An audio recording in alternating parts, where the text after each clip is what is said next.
Ya tenemos en pantalla nosotros a nuestro gran amigo, él es de la casa, Elmer Barrio de Mendoza, del programa No Atraco, analista político. Elmer, ¿cómo estás? Muy buenas noches. Te saluda Mercedes Morocho. ¿Cómo estás, Mercedes? Qué gusto estar contigo. Gracias, Elmer, por...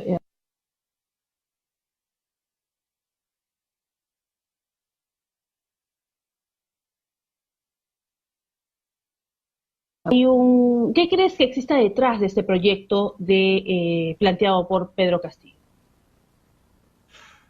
A ver, Mercedes, en primer lugar, quisiera ser adivino, pero no puedo. Sin embargo, voy a hacer algunas especulaciones, ¿no?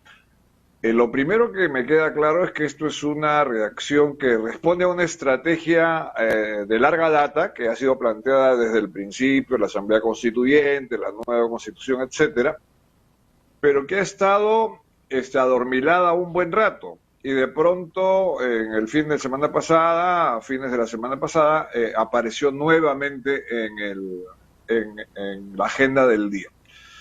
Y mucho más sorprendente es que el mismo día de hoy, lunes, se presenta el proyecto de ley al Congreso y no parecía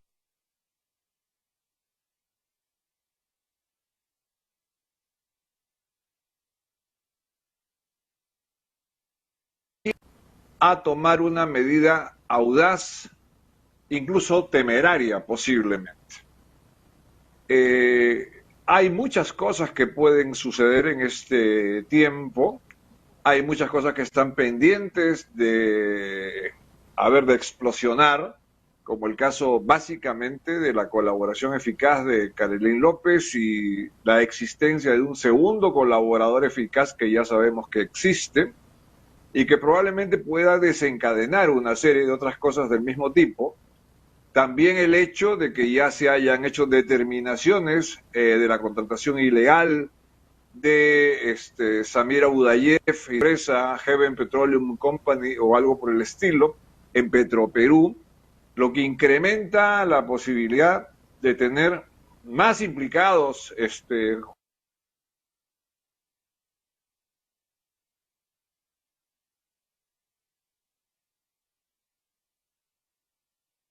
absolutamente hasta ahora en ningún caso que se haya tenido carácter emblemático, regional, nacional, lo que fuera, con autoridades, en que los colaboradores eficaces no hayan aparecido en cantidad más o menos importante. Los que se creían intocables cayeron, llámese Jorge Acurio, llámese Gregorio Santos, Walter Adubiri, Muchos personajes. etcétera, ¿no?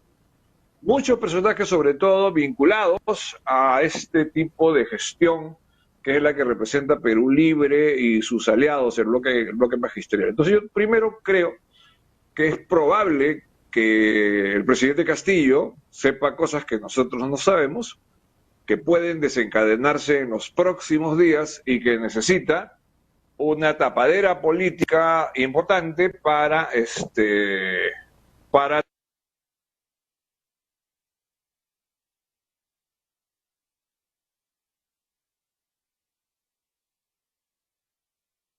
como pide el pueblo, sobre todo del interior del país. Este discurso es muy elemental, así que yo sospecho que puede haber una cosa por ahí. El otro elemento importante que hay que tomar en cuenta es que este proyecto de ley se ha hecho de un día para otro.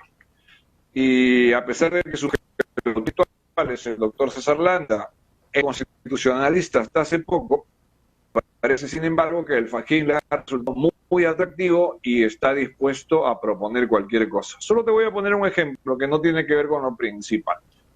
El texto se atreve a proponer la composición proporcional de la Asamblea Constituyente y dice 40% de representantes elegidos por los partidos políticos, 30% de candidatos independientes, 26% de poblaciones indígenas y...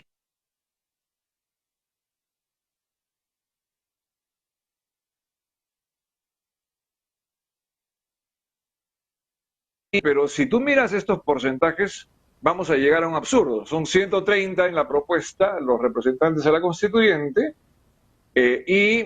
no hay mayor problema con el 40% de los partidos políticos, son 52. Tampoco hay problema con los representantes de los candidatos independientes, que no sé cómo saldrán, pero son 39, aritméticamente. Sin embargo, el 26% de los representantes de poblaciones indígenas dan 32.8, 33.8, 33.8, o sea, ¿cómo vamos a sacar 33.8 representantes? Y esto va con representantes de la población afroperuana que salen 5.2, ¿cierto? No han hecho el mínimo cálculo aún teniendo a un físico nuclear en el gabinete como Modesto Montoya.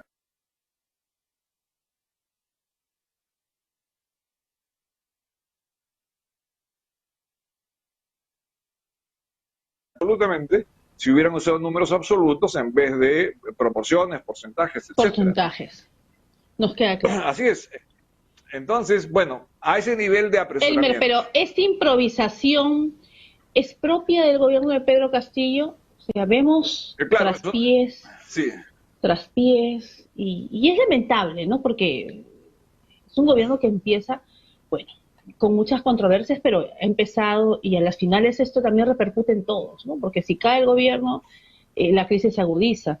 Es una pena. ¿Qué te parece la participación de Aníbal Torres? Hoy Aníbal Torres ha tenido varias declaraciones. Por ejemplo, una de ellas ha dicho acerca de esta constitución, o esta asamblea constituyente, mejor dicho, que no va a participar nadie, o sea, absolutamente nadie del gobierno, ¿no?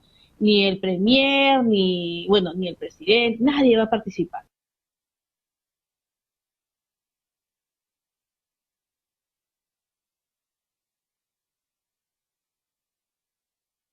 Dice el premier, que de verdad que tomamos nota ya, aquí está. Que he dicho también, ha invocado al diálogo de las fuerzas políticas en defensa de la democracia, pero ¿cómo podemos llegar, y esa es la segunda pregunta, a un equilibrio si es que vemos que lamentablemente lo primero que existe es este conflicto interno que es trasladado del Poder Ejecutivo al Congreso, y de eso somos testigos nosotros que somos los hijos, es decir, toda la población estamos sentados viendo cómo se pelean ambos, ¿no? Entonces consenso no vemos. O sea, nosotros vemos a los padres que vienen a ser ellos, peor nuestros representantes del Congreso, y vemos al Poder Ejecutivo y todos los días la situación es esa, o sea, no vemos ningún ánimo conciliador, ¿no? Ni mucho menos de diálogo, ¿no? Al menos no lo vemos, sincero no. No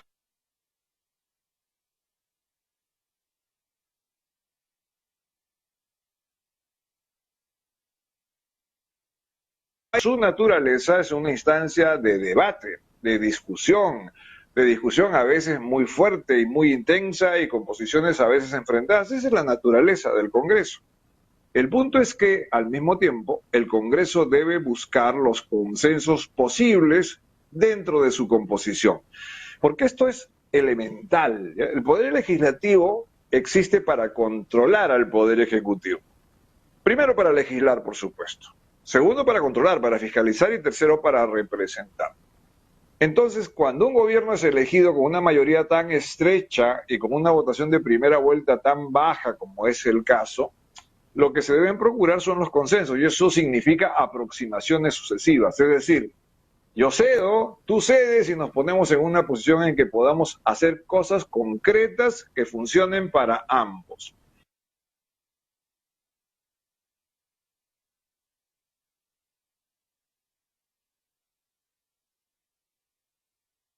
La constituyente. Realmente los únicos grupos que plantearon nueva constitución y asamblea constituyente fueron Perú Libre, Juntos por el Perú y el Frente Amplio, básicamente, y entre los tres suman menos del 30% del total de los votos válidos. Entonces, si la propuesta de nueva constitución, asamblea constituyente, etcétera, representa menos del 30% de los votos válidos, quiere decir que las elecciones del año pasado, que las elecciones del año pasado, efectivamente 2021, no dieron como resultado que debía haber nueva constitución y que debía haber asamblea constituyente, y por tanto debía negociarse entre las fuerzas políticas que hacer una reforma parcial, una reforma total dentro de las normas de la actual constitución, y por eso parlamentarios y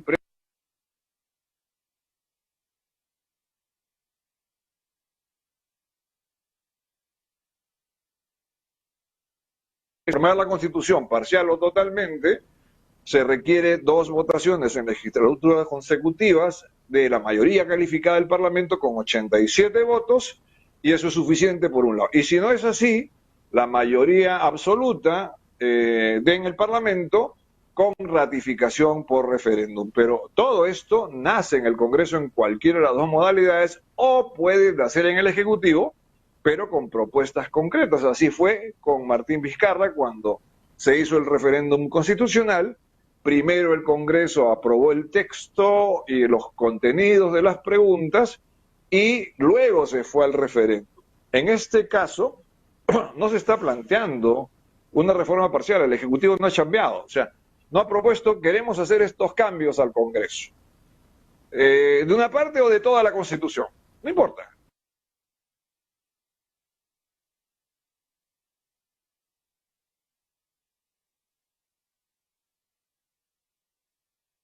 Y luego someterse a referéndum una propuesta concreta, eso es lo que dice la Constitución. Entonces, cuando Aníbal Torres dice, ningún ministro, ni el presidente, ni nadie va a poner una sola línea en la nueva Constitución, está diciendo algo que es al contrario una farsa. Lo que deberían hacer más bien es presentar propuestas concretas de reforma constitucional para que el Congreso las apruebe, las modifique, lo que fuera, y luego vayan al referéndum. Así es, ¿no es cierto? Entonces, esto es un dato de la realidad que demuestra la inconstitucionalidad de la medida. Bueno, tú eres más experta que yo en esos temas, pero creo que ya hemos escuchado a suficientes constitucionalistas para saber que es improbable que este proyecto pase de la Comisión de Constitución siquiera. Ya las bancadas se han pronunciado, difícilmente va a ir al Pleno siquiera esta propuesta. Y lo que vamos a tener es más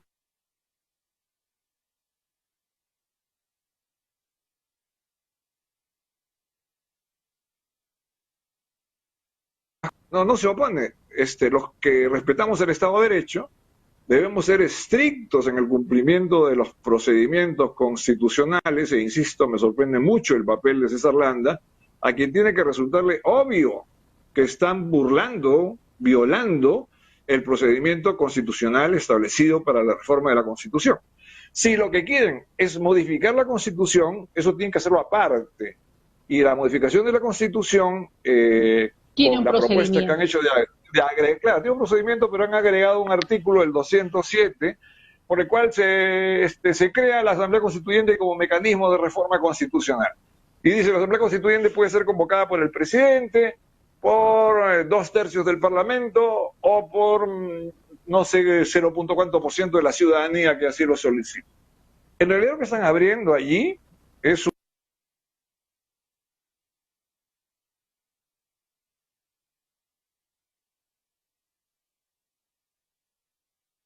contribuir al consenso, a la pacificación. Esto va a contribuir a la confrontación social.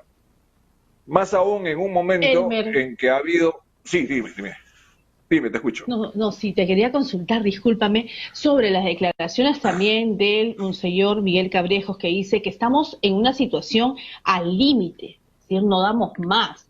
Y esto se percibe por todos los estratos sociales, y bien por eso lo detallas, pues estas marchas, todo lo que estamos viendo actualmente, ¿no?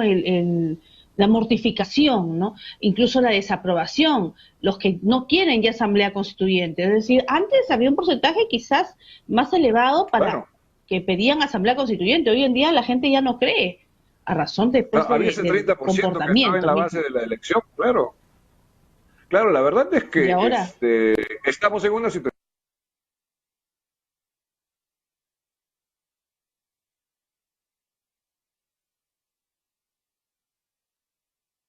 episcopal peruana, de verdad es un personaje con conocimiento, con experiencia, etcétera, y creo que para cualquier observador está claro que estamos al límite, que esto se desenlaza en un sentido o en otro sentido, pero va a ser pronto, más aún cuando han activado algo que nadie debía haber activado, que es el pronunciamiento de las fuerzas policiales y de las fuerzas armadas, que por ahora está en un plano todavía menor, pero que probablemente ya sea un ingrediente a considerar en cualquier análisis en los próximos tiempos. porque en realidad lo único que se requeriría es una toma de decisión del Congreso y que la Fuerza Armada y la Fuerza Policial decidan simplemente asumir el rol de defensa de la Constitución que les corresponde. No se trata solamente de la posibilidad de la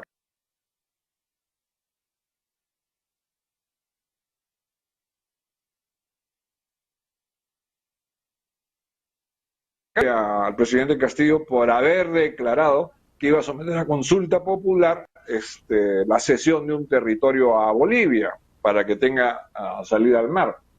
Y hay otro que ha anunciado que la se dice el día de hoy. Claro. Sí.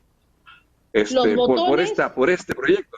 La alerta ya está activada. Es decir, en conclusión, ya está activada. Ya la población se ha mortificado mucho. Claro, la otra chance en la que yo no creo es que Perú Libre o Castillo tengan una estrategia insurreccional con una cierta penetración de las Fuerzas Armadas y las Fuerzas Policiales, porque si no, no es posible esto. Yo no lo creo, pero esa es la otra chance, ¿no? Que provoque, pues, efectivamente una insurrección repentina, sorpresiva.